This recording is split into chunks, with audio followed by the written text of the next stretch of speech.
mbokk yi asalaamaaleykum maa ngi leen di nuyu di leen ziar bu baax a baax ñu ñëw waxtaanee lu ndaw bëggoon waxtaan ak sunu ay petit frère ak petite sœur parce que li ñu gis fan yi ci gaal yi bon ça fait très très mal au cœur. Naby Vision. jamono yee ci ginnaaw rek bon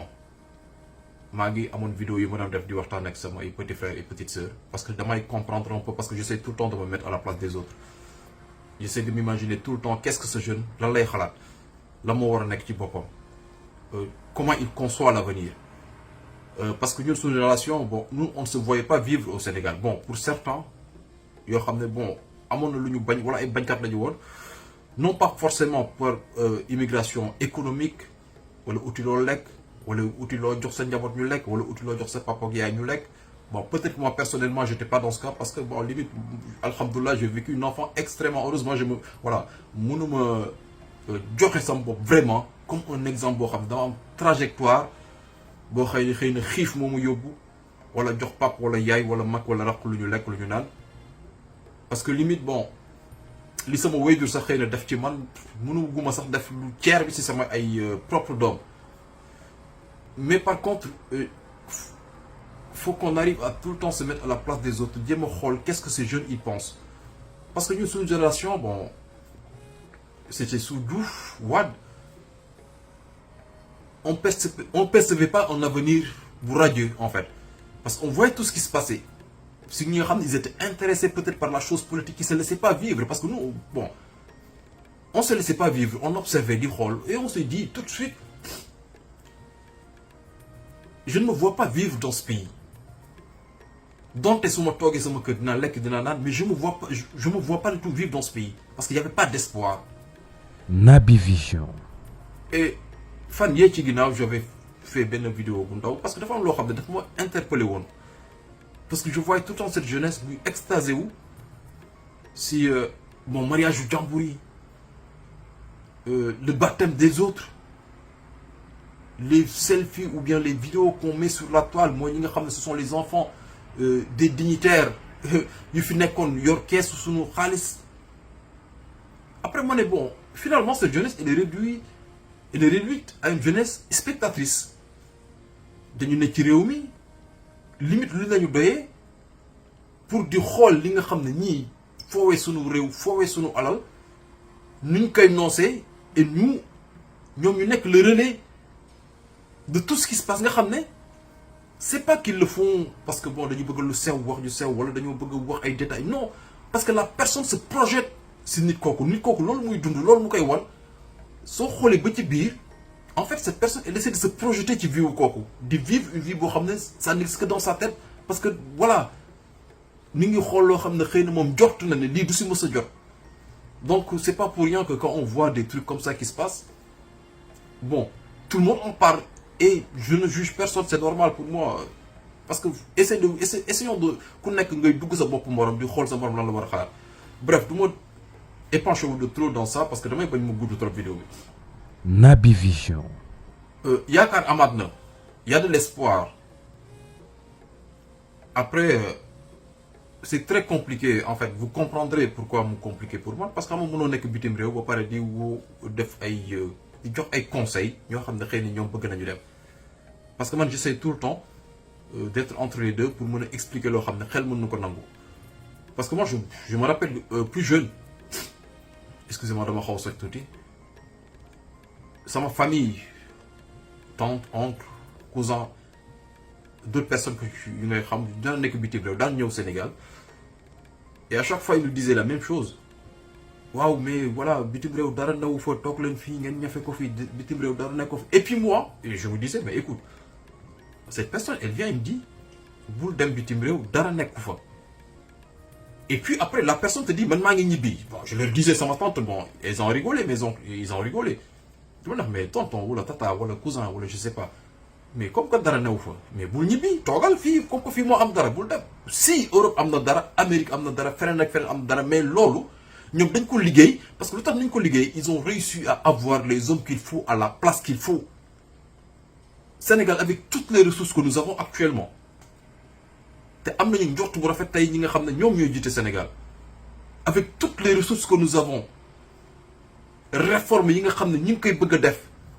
audit yi ñu lancé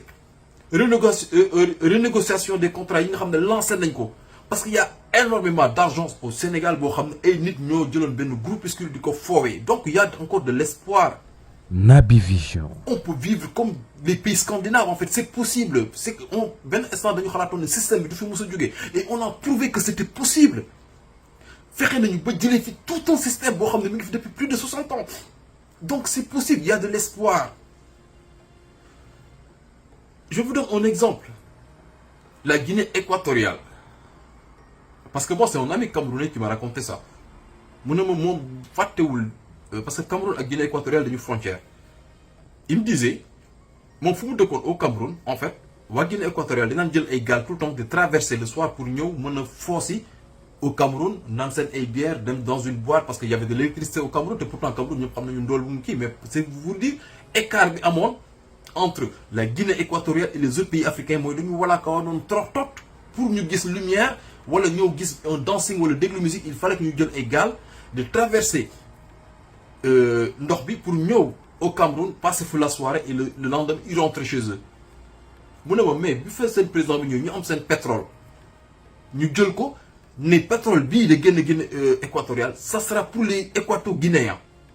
mu ne ma plusieurs années plus tard mais tu les voyais plus venir au Cameroun au contraire ils nous demandaient même un visa d'entrée pour venir chez eux mais en un laps de temps lenn rek ko indi mooy seen ay ressources naturelles mooy li le président Bassirou Diomaye Faye bëgg a def le premier ministre Ousmane Sonko bëgg a def ñu delloo ko askan wi. Naby Vision. Est-ce que quelqu'un connaît un immigré équato-guinéen gis nga même les immigrés qui étaient partis en France en Belgique ailleurs aux États-Unis ñoom ñëpp ñibbi en Guinée équatoriale parce que Guinée équatoriale ressource fee am ñi ngi koy delloo askan bi ba askan bi di ci gis seen bopp ba Guinée équatoriale dem bay laaj visa ñu nekk ci diaspora bi xëy na mën nañu seetlu li may wax man de musuma dox ba dajeek un immigré équato-guinéen et pourtant ça fait pas longtemps bu ñu jëlee pétrole beeg yëpp ne lii de askan bi ñoom ñoo ko moom donc loolu moo doon message bi di wax suñu ay petits frères et petites sœurs il y a de l'espoir après ñëwal bul ñëw demal bul dem chacun avec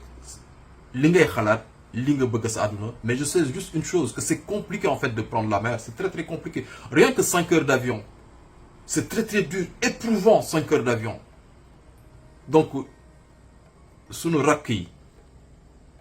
sunu sœurs yi sunu frères yi il y a de l'espoir nit espoir moo koy dundal espoir même quand tu vas en Occident tu pars parce que da nga am espoir que ne di nga fa fekk lu gën